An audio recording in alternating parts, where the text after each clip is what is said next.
Imagina, é de noite, o cachorro está na corrente, mas ele começa a latir. E late, late, faz um barulho enorme. E o cara que acabou de adormecer, ele fica chateado. Mas que é isso? De novo o cachorro latindo. E ele grita: para aí, não faz esse barulho. Mas o cachorro não está nem aí. Ele late mais. É um barulho infernal e ele pensa: será que eu vou dormir hoje à noite ainda? E agora ele grita de novo, o cachorro não para, ele fica com uma raiva muito grande, ele se lembra da espingarda, ele vai lá, ele pega a espingarda e pá!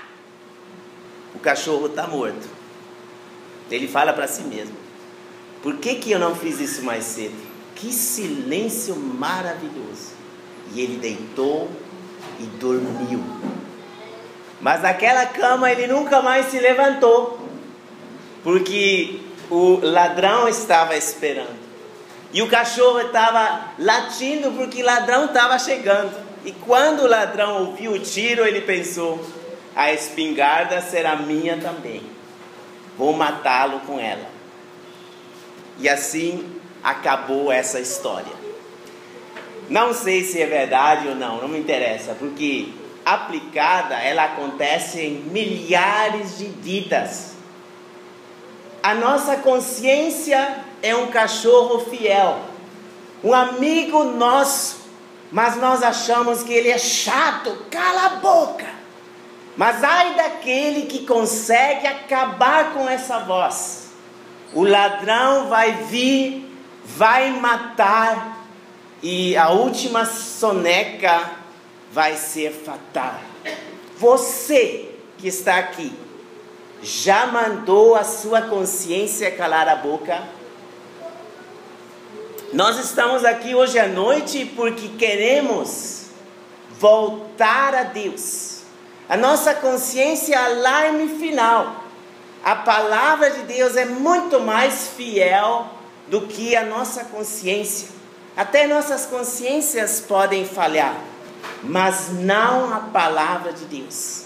Ela avisa, ela chama, e como é bom quando nós ouvimos. Hoje à noite nós queremos novamente ver a importância da palavra de Deus.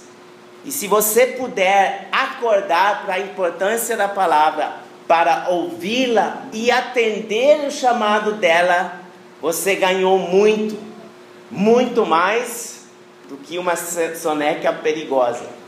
Você achou a razão de viver. Então hoje vamos falar sobre o quebra-cabeças, o quebra-cabeça da palavra de Deus. E em João 2:22 tem um versículo que eu vou ler para vocês. É segundo uma tradução um pouco conhecida, a mensagem. É uma tradução um pouquinho mais moderna, especialmente ajuda a entender melhor a palavra de Deus. Então, ajuntaram as peças do quebra-cabeça e creram nas Escrituras e no que Jesus tinha dito. É a referência de hoje à noite. Vou repetir. Então, ajuntaram as peças do quebra-cabeça e creram nas Escrituras e no que Jesus tinha dito. Vamos orar, podem ficar sentados. Senhor Jesus Cristo, obrigado pela Tua palavra. Ela é dada para nós porque ela é fiel. Muito mais do que qualquer animal pode ser fiel. Ela é infalível, muito mais do que nossa consciência. Pedimos que hoje à noite possamos ser encorajados para trabalhar nela. E para que em nossas vidas o quebra-cabeça seja resolvido. Que possamos enxergar a razão de viver em Ti e na Tua palavra. Por favor, abençoe nesse sentido a cada um aqui. Amém. Muito bom. Quebra-cabeça. Um quebra-cabeça, vocês sabem como funciona, né? Quem gosta de quebra-cabeça, de resolver? Vamos começar. De 15 peças. 50, 100, aí 100? 1000? Tem de 3.000, eu acho, né? Até de 5. É coisa de louco. Mas não é fácil. Quanto mais peças, mais difícil fica juntar as peças. E no final, a coisa extraordinária é que dá uma obra de arte, uma foto maravilhosa. Às vezes uma obra de arte é o pano de fundo. E se você juntar as peças certinho, você vai ver essa maravilha. Se juntar errado, não faz sentido. E quando nós olhamos para nossas vidas, muitas vezes pensamos, nada encaixa, não é? Puxa, minha vida é um quebra-cabeça mesmo, estou quebrando a cabeça, mas não vejo sentido, não vejo significado. A Bíblia nos apresenta muitas histórias assim. Talvez você, hoje à noite, você pensa, na minha vida nada encaixa. Eu já tentei aqui, já tentei lá, não faz sentido. Um quebra-cabeça sem solução. Temos uma Bíblia na Bíblia uma história incrível. Um cara que era filho do papai.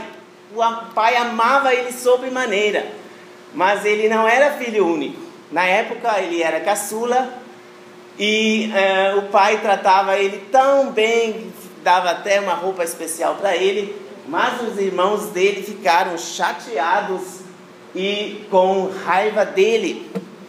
E eles acharam que ele era arrogante. E realmente ele tinha sonhos onde Deus lhe mostrava certas coisas. Aí ele tinha a fama de ser, além de arrogante, porque os sonhos mostravam coisas grandiosas, ele tinha a fama de ser sonhador. Depois ainda, para completar, ele era dedurão para os irmãos, porque ele via cada coisa acontecendo no meio dos irmãos, filhos de Israel. Ele então via para o pai, olha, pai, os meus irmãos estão tramando. Está tramando alguma coisa aí? Deus vê, né? Deus vê. Mas você não pode falar, né? Dedurão, né? Não fale. Olha, não, né? Aí até pensa na espingarda, né? Eles pensaram na espingarda. Os irmãos queriam calar a boca desse cara, que sempre aprontava para o erro. É muito perigoso a gente sermos apóstolos de moral com os outros e não sermos nada certinhos com a gente. Esse é um erro. Mas a Bíblia não demonstra isso na história de José. O cara que eu estou falando é José. Provavelmente alguns de vocês já sabiam. Mas a história continua. Esse cara, ele é odiado pelos irmãos tanto que eles pensam em traí-lo e vendem ele.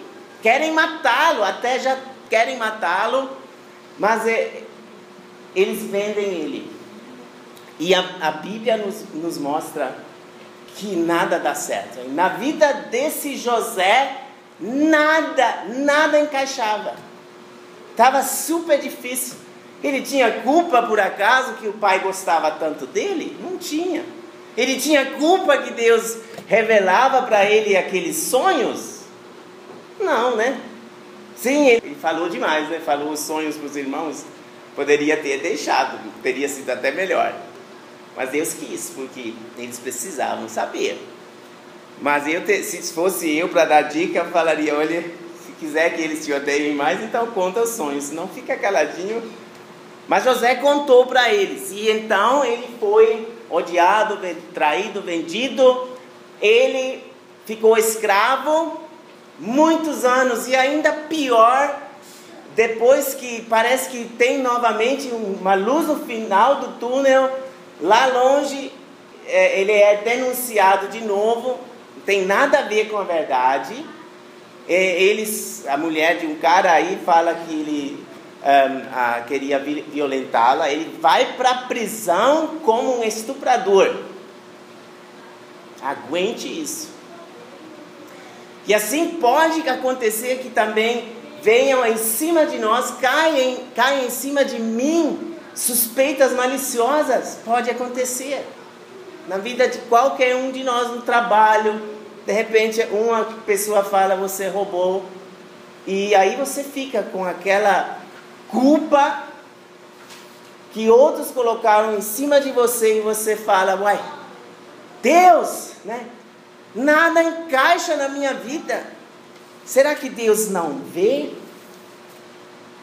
Então vamos tentar solucionar isso, o quebra-cabeça. Mas gostaria de, antes de solucionarmos, para ficarem vocês ainda atentos, vou mostrar para vocês o melhor quebra-cabeça que eu acho que existe. É a Bíblia, a palavra de Deus. Esse é o quebra-cabeça e tanto. Aqui você tem muitas pecinhas, como no quebra-cabeça. Versículo por versículo encaixam de maneira maravilhosa um no outro. E se vocês olharem para o quebra-cabeça, quantos lados tem para encaixar? No centro tem 4. No centro tem 4, nos cantos é diferente, mas 4 lados. Então assim também a Bíblia tem múltiplos encaixes, não só um. Um encaixe aqui está perfeito, nós temos ele, versículo por versículo, o contexto da Bíblia. A Bíblia está escrita de uma certa maneira, é importantíssimo para entendermos a palavra de Deus, entendermos em qual contexto ela foi escrita. Muito, muito importante. Não pode isolar versículos, porque você pode cair em heresias loucas. Coisas que no final não vão encaixar, não. Você vai ter problemas. Mas a palavra de Deus, ela tem coisas que vão além do contexto. Tem profecias, né? Tem profecias que Davi falou que vão longe e apontam, por exemplo, na cruz de Jesus Cristo. Lá que encaixa de maneira perfeita. Ou na ressurreição de Jesus Cristo, que Jesus fala uma vez, uai, Davi, ele foi sepultado e o corpo dele foi decomposto. Mas Davi fala de alguém cujo corpo não sofre decomposição. Quem é? Jesus. Então tem versículos da Bíblia que tem um lado profético. E a gente precisa enxergar isso. Tem doutrinas bíblicas que você não pode ver do contexto, sabe? Lendo versículo por versículo. Por exemplo, a Trindade. É uma doutrina até importante, mas você não vai achar só lendo um por um os versículos. Tem poucos versículos que explicam. Você precisa juntar como um quebra-cabeça. E é possível, e Deus quer isso. Eu vou dar umas provas aí para vocês. 1 Coríntios 4:1, o apóstolo Paulo, ele fala que aqueles que pregam, aqueles que são apóstolos, aqueles que são mestres, ensinadores, melhor dito, eles são pessoas, são ministros encarregados que explicam a palavra de Deus, os mistérios de Deus. Então tem muitos mistérios de Deus que precisam ser encaixados e explicados como quebra-cabeça. Paulo diz isso. Vocês precisam enxergar que nós somos isso, né? Encarregados dos mistérios de Deus. Uma outra referência é 2 Timóteo 2,15, onde Paulo diz para o Timóteo: você precisa aprender a manejar a palavra de Deus, ela tem que ser manejada. Então colocar as peças num significado divino. A gente precisa, para isso, da ajuda de Deus. Em 1 Coríntios 13, versículos 9 a 10, aqui nós vemos que vem o dia que o quebra-cabeça, a obra de arte de Deus, será enxergada por todos de maneira completa.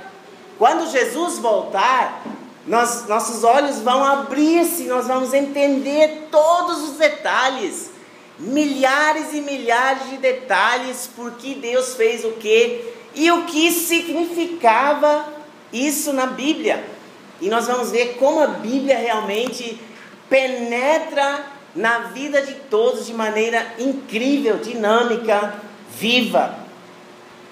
E aqui, esse versículo aqui, ele mostra um problema quando a gente tenta ligar e encaixar os versículos bíblicos.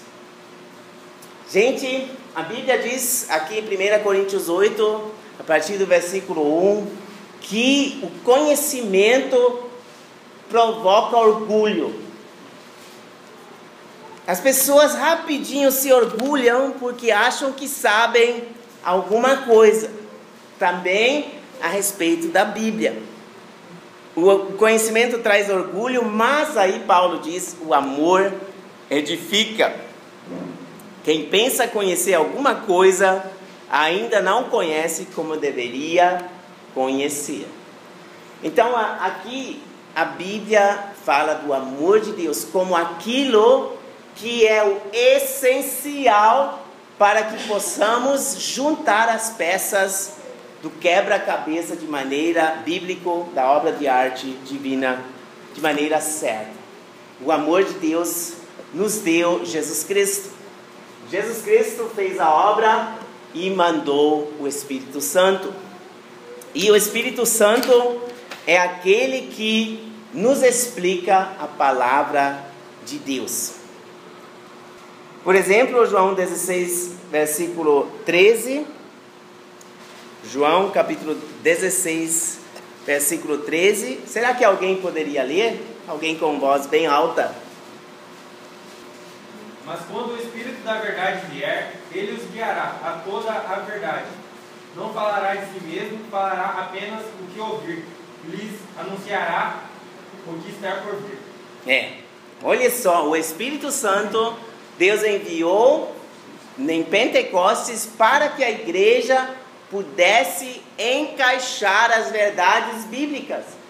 Ele é o instrutor de todo, precisa ser o instrutor de todos nós, de todo pregador, de toda vez que a gente abre a Bíblia, Deus quer mostrar isso para nós, a verdade bíblica. Então, por que há tantos erros, tantas heresias? Bem fácil. É quando pessoas rejeitam o amor de Deus, quando rejeitam o falar do Espírito Santo, aí eles encaixam de maneira orgulhosa, de maneira separada de Deus, as verdades bíblicas, e o resultado são distorções fatais muitas vezes. Mas depende do assunto, sabe? Quando você faz um quebra-cabeça e está no céu, por exemplo, no mar grande, e você monta 2, 3 peças erradas, não tem problema não, ninguém vê, né? Porque é tudo igual. Mas se você está montando uma cabeça e montando o sorriso errado, o que sai? Né? Uma cara feia, né? E quantas pessoas pensam que Deus é, né, um cara bem chato? Porque eles não entendem a palavra de Deus. Efésios 4, versículo 30 diz: não entristeçais o Espírito Santo com o qual fosse selados até o dia da redenção. Então precisamos urgentemente da liderança de Deus, mas trabalhe na palavra de Deus. O Espírito Santo, ele nos motiva para trabalharmos na palavra de Deus. Um quebra-cabeça você tem que trabalhar. Se você quer saber a solução, o que você faz? Você vai falar: não pode errar, não pode, porque errar é muito mal. Você vai falar isso quando você faz o quebra-cabeça? Nunca. Você põe a primeira peça, não cabe, então você vai falar: não está errada, essa peça tem um lugar certo, mas aqui não está certo, então vou colocar do lado, entendeu? Assim nós precisamos, de maneira prática, trabalhar com a palavra. Quem não sabe ler, quem não tem prática, então não tente ler 1 hora por dia, você não vai conseguir. 5 minutos, comece devagar, mas leia. né? O irmão Ademilton, ele leu o Salmo 119:11. A palavra de Deus faz em nós um baluarte, gera em nós um baluarte contra o pecado. E a maioria já desistiu na frente do pecado. Muitos cristãos já desistiram. Eles já se arrastam para a igreja quinzenalmente, uma vez por semana. Muitos se arrastam para a igreja porque o pecado tomou conta. E eles não têm mais prazer na palavra de Deus. É um desastre. Mas como que você pode remediar isso? Lendo a Bíblia. E quando você, perante os olhos do seu coração, Deus expõe o seu amor, você não resiste mais. Você será preenchido com o poderoso amor de Deus, com vontade de trabalhar para Deus, com vontade de fazer a vontade de Deus. Agora vem um ponto bem importante. Você. Você é uma peça no quebra-cabeça de Deus. Não sei se você já pensou sobre isso. Deus está montando um quebra-cabeça com você. Só que veio o inimigo, jogou água, começou a cortar, destruir. E aí a gente olha para nós, como nós vimos no início, e falamos, não encaixa mais. Não encaixo na santidade de Deus. Como eu vou encaixar? Eu sou um pecador. Você não é? Eu sou, você também é. Claro, nós somos pecadores. Faltam coisas essenciais para nos ligar com Deus. Mas e aí, o que fazer? Deus achou um meio para fazer coisa maior do que só consertar nossas vidas. Ele gera dentro de quem aceitar o seu amor, nova vida. Hoje quem recebe o amor de Deus no seu coração, recebe uma vida totalmente nova. Deus oferece isso para você. E você verá como aí, de repente, você encaixa no plano de Deus. Em Cristo achamos a razão de viver. Voltando para a história que a gente viu do José, ele sofreu muito. Ele parecia que nada encaixava. Mas aquele dom que Deus lhe deu, de ver e entender sonhos, Deus usou para fazer dele, mesmo que ele estava no mais fundo dos poços, num calabouço, numa prisão, ele foi chamado lá para fora, perante o mais poderoso da época, e esse poderoso queria saber o significado de um sonho. E José sabia esse significado porque Deus lhe mostrou. Aí Deus exalta José. José agora entende um pouco, valeu a pena sofrer todos esses anos. Sabe, é tão bonito ver como José não tem pensamentos de vingança, né? Ele poderia mandar os 10, acho que com 10 soldadinhos aí do faraó, bem treinados, acabaria rapidinho com essa raça de víboras lá em Israel. Seus irmãos que venderam ele, que queriam a morte dele, poderia se vingar facilmente. Mas ele não pensou numa coisa dessas, ou pelo menos dar um susto neles, né? Mas chega o dia que eles ficam na frente de José. E José, na primeira vez, ele manda eles embora, não fala nada para eles, eles não reconhecem ele. E, gente, é tão precioso ver aqui o quebra-cabeça de Deus. Isso tem significado profético amplo, porque a Bíblia, conforme o que a gente entende, mostra vários encontros com Jesus. O povo de Deus encontrou com Jesus, não reconheceu, foi embora, murchou, né? Sumiu na história, e depois no futuro ele voltará de novo. Na segunda, eles vão reconhecer Israel. E é assim também na história de José. Tudo bem preparado, é um quebra-cabeça sensacional. E a história aconteceu. desta maneira. Agora José entende por que todos esses anos de sofrimento. Deus preparou salvação. Porque havia uma grande fome, uma terrível fome. Todos os israelitas teriam morrido, não teriam sobrevivido. Deus escolheu José com todos esses sofrimentos para se tornar o salvador do seu povo.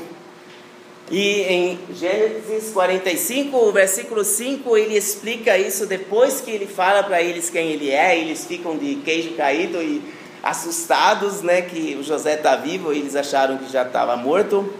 Ele diz para eles: agora não se aflijam, nem se recriminem por terem me vendido para cá, pois foi para salvar vidas que Deus me enviou adiante de vocês. E no versículo 8, assim, não foram vocês que me mandaram para cá, mas sim o próprio Deus. Ele me tornou ministro do faraó e me fez administrador de todo o palácio, etc, etc. Deus me colocou no meu lugar, no quebra-cabeça, entre aspas, dele. É claro, é muito mais, é um quebra-cabeça, é brincadeira de criança, mas a obra de Deus é uma obra de arte.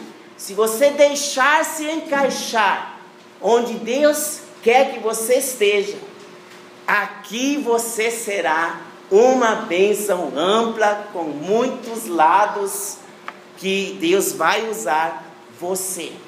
Deixe-se encaixar no plano de Deus. Procure o plano de Deus, por favor.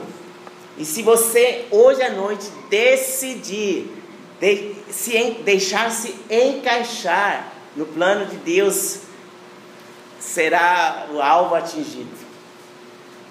Deixe-se encaixar no quebra-cabeça de Deus. Seremos apenas uma parte entre milhares de outros, mas é bom demais. Esse é o nosso lugar. Deus determinou. Mas é bom. Então vamos procurar esse lugar. Se não, Lucas 7,30, esse vamos abrir. Uma referência trágica. Alguém poderia ler em Lucas 7,30. Mas os fariseus e os peritos da lei rejeitaram o propósito de Deus para eles, não sendo batizados por João. Os fariseus rejeitaram o propósito de Deus. Nós podemos rejeitar o amor de Deus e não ser consertados, não ser colocados no lugar que Deus tem para nós, mas será nossa maldição. Deus não nos obriga a esse bem. Finalmente nós chegamos em Jesus, e eu gostaria ainda de explicar aquele versículo inicial. Será que vocês lembram? João 2, versículo 22. Porque aqui Jesus fala com os fariseus e ele diz o seguinte, versículo 19, João 2, versículo 19. Jesus diz para eles, é uma resposta: destruam este templo e eu o levantarei em 3 dias. Aí os judeus responderam: este templo levou 46 anos para ser edificado e o Senhor vai levantá-lo em 3 dias? Agora versículo 21, mas o templo do qual Jesus falava era o seu corpo. Depois que ressuscitou dos mortos, os seus discípulos lembraram-se do que ele tinha dito. E aqui posso acrescentar, Deus deu o Espírito Santo, ele que ensinou. Então creram no quê? Nas Escrituras. Essa é a nossa ligação com Deus, as Escrituras. E na palavra que Jesus dissera. O quebra-cabeça se fechou para ele. Jesus falou do seu próprio corpo. Jesus foi morto. Depois de 3 dias ele voltou. Com as marcas ainda. Mas ele estava lá. O corpo estava erguido. E desde aquele dia Jesus está formando seu corpo através de cada peça humana que aceita a salvação. Quem hoje vai a Jesus e pede pela salvação, Deus faz dele um membro, assim a Bíblia diz, do corpo de Jesus. É sensacional. Vocês estão enxergando esse quebra-cabeça maravilhoso que Deus nos deu na palavra de Deus? Nós não cabemos, não encaixamos por sermos pecadores automaticamente, mas porque Jesus morreu, pagou o preço, podemos ser encaixados. Gostaria que vocês abrissem agora Colossenses 1:12, que fala assim. Colossenses 1:12, dando graças ao Pai que nos tornou dignos, que nos encaixou, de participar da herança dos santos no reino da luz. Quebra-cabeça divino. Você é uma peça que Deus quer encaixar. A Bíblia fala, 1 Pedro 2,5, não precisamos abrir, que somos pedras de um templo, pedras vivas. E a pedra angular é Jesus. Ele é o centro, mas a obra está sendo construída. E não fique para trás. Participe agora de todos os lados possíveis na sua vida. Ligue-se com a palavra de Deus. Não é um quebra-cabeças de 2D com uma imagem chatinha. Não, é uma obra de arte maravilhosa. Vamos ver em breve que cada coisinha que aconteceu em nossa vida tem significado para o louvor e a glória de Deus. Por isso, vamos nos deixar encaixar na obra dele. Amém.